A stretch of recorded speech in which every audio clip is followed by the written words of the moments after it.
Hola, buenos días. Voy a grabar este vídeo para explicar la teoría del tema 3 de tecnología de la electricidad. En concreto es un tema que trata sobre instalaciones eléctricas. En él vamos a aprender un poco los fundamentos de cómo son las instalaciones eléctricas en las viviendas. Bueno, no nos vamos a extender mucho en esta introducción, pero bueno, todos somos conscientes que es muy difícil imaginarnos nuestra vida actual sin la electricidad. Y bueno, la usamos cada día, pero muchas veces pues no sabemos exactamente cómo funciona o por qué es así. Entonces, bueno, pretendemos un poco que tengáis unos conocimientos eh, básicos sobre este tema, ¿vale?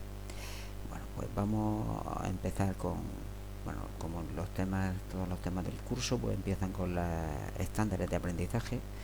Bueno, los leéis detenidamente, estas serían las cosas que tenéis que aprender en este tema y vamos ya directamente al desarrollo del tema.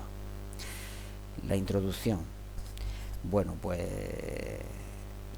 ¿en qué se basa la electricidad? Bueno, pues la electricidad se basa en la estructura del átomo.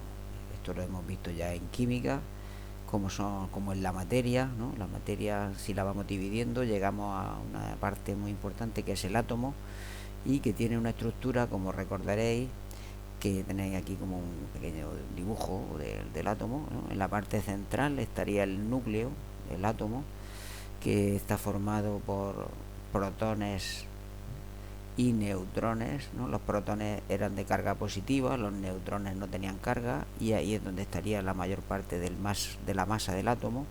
Y alrededor, en estos, lo que se llaman orbitales, ¿no? En una zona, pues sería la zona donde se mueven los electrones. Aquí en concreto pues hay representado un orbital aquí cerca del núcleo y otro orbital más en el exterior.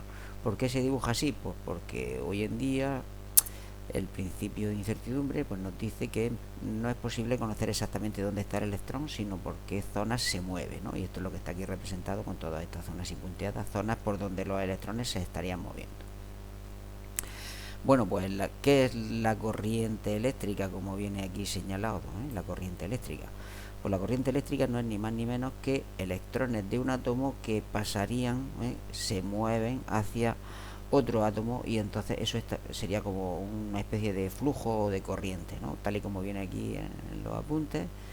Los únicos que se mueven en el átomo son los electrones, y el flujo o el movimiento de los electrones de un átomo a otro es lo que se denomina la corriente eléctrica.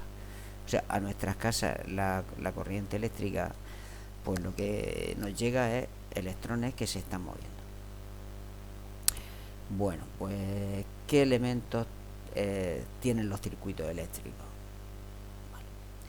En los circuitos eléctricos podemos distinguir tres tipos de... Bueno, los circuitos eléctricos en la electricidad, mejor dicho, tres tipos de componentes. Hay unos componentes que se llaman conductores, otros que son los aislantes y otros especiales que se llaman semiconductores. Bueno, aquí tenéis un vídeo que pone algunos ejemplos, pero bueno, lo vamos a ir desarrollando también en este.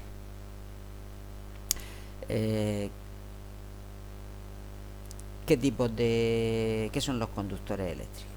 Pues son aquellos materiales que pueden ser naturales, que los encontramos en la naturaleza, o sintéticos, fabricados por el hombre, que permiten fácilmente que los electrones se puedan mover de un átomo a otro.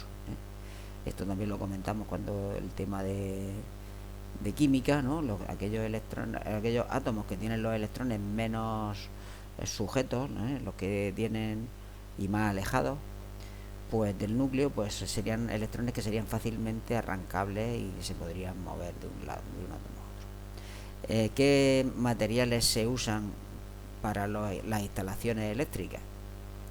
Bueno, pues para las instalaciones eléctricas sobre todo se usa el cobre y el aluminio.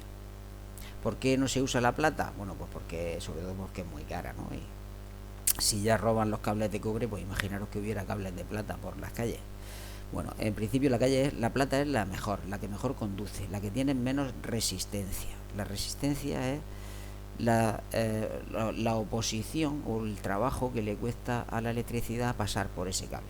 Entonces la plata tiene muy poca resistencia, ofrece poca resistencia, la electricidad pasa muy bien por él. como es muy cara, pues no se usa mucho. El cobre es más económico, ¿vale? Y es el material más utilizado para las instalaciones eléctricas, ¿vale? Barato y bueno,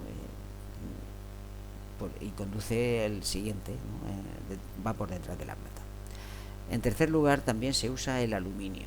El aluminio es peor conductor que la plata o que el cobre, pero tiene una ventaja.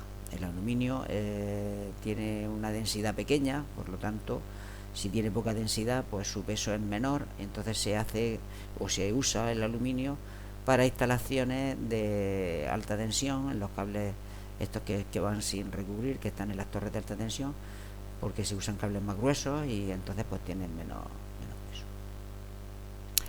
Entonces estos serían lo que serían los conductores, materiales que permiten el paso de la electricidad de uso en las instalaciones. Luego hay otros que, pues, dados otras propiedades, pues no se pueden usar. Bueno, aislantes eléctricos, pues lo contrario, son los materiales que no dejan que pase la electricidad. ¿Qué materiales no dejan pasar la electricidad? Pues la madera, el PVC, el plástico, ¿no? Aquí veis un cable en el cual por la parte interna estaría el cobre, ¿no? Que dejaría pasar la electricidad, y en la parte exterior, cubriendo ese alambre de cobre, hay un plástico. ¿Para qué? Pues para que si lo tocamos, pues que no nos dé la corriente, ¿no? El plástico evita que los electrones atraviesen esa superficie. Bueno, ¿qué más materiales hay aislantes? Pues el aire es un buen aislante también.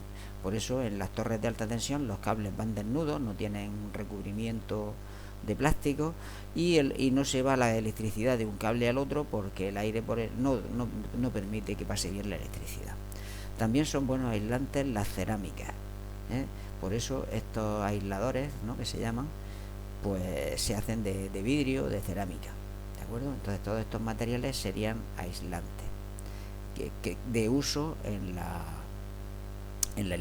instalaciones eléctricas, porque luego hay otros aislantes, por ejemplo la madera, pues no vamos a poner aquí un cable dentro de un tubo de madera, porque eso no es práctico, ¿no? Es más práctico el plástico. Antiguamente sí que se recubrían con papel, pero bueno, eso es una cosa ya que dejó de usarse desde que se descubrió el plástico. Bueno, y ya por último habíamos comentado que había conductores, aislantes y hay semiconductores. Vamos a ver lo que son los semiconductores. ¿Qué es un material semiconductor? Pues sería aquel que está a mitad de camino entre lo que es un material que conduce la electricidad, un conductor, y un aislante. Un semiconductor está entre dos aguas, como si dijéramos. ¿Qué ocurre? Pues que esa propiedad nos permite, o les permite a la industria, el hacer que funcione como conductor o como aislante, pues dependiendo de algún contexto, ¿no? Dependiendo de algunos parámetros. Eso es lo que ha facilitado el desarrollo de la electrónica. Dentro de los chips, ¿no?, que es como se conoce a estos dispositivos electrónicos, pues hay un material semiconductor que en unas zonas conduce la electricidad, en otras zonas se ha hecho que no conduzca la electricidad, y lo que se hace realmente es meter un circuito completo miniaturizado dentro de este chip, ¿vale? Y en la zona que nosotros queremos o que quiere el fabricante conduce la electricidad, en la otra zona que no quiere, pues no conduce la electricidad, y de manera que podemos hacer circuitos muy complejos en muy poco espacio. Y estos materiales semiconductores, que fundamentalmente es el silicio, que es muy abundante en la naturaleza, pues, y el germanio, que es otro material que también se usa como semiconductor, pues se ha permitido el desarrollo de la electrónica, y gracias a ello pues todos los avances técnicos que tenemos hoy en día. Bueno, pues nada, voy a dejar aquí este vídeo y grabaremos el siguiente.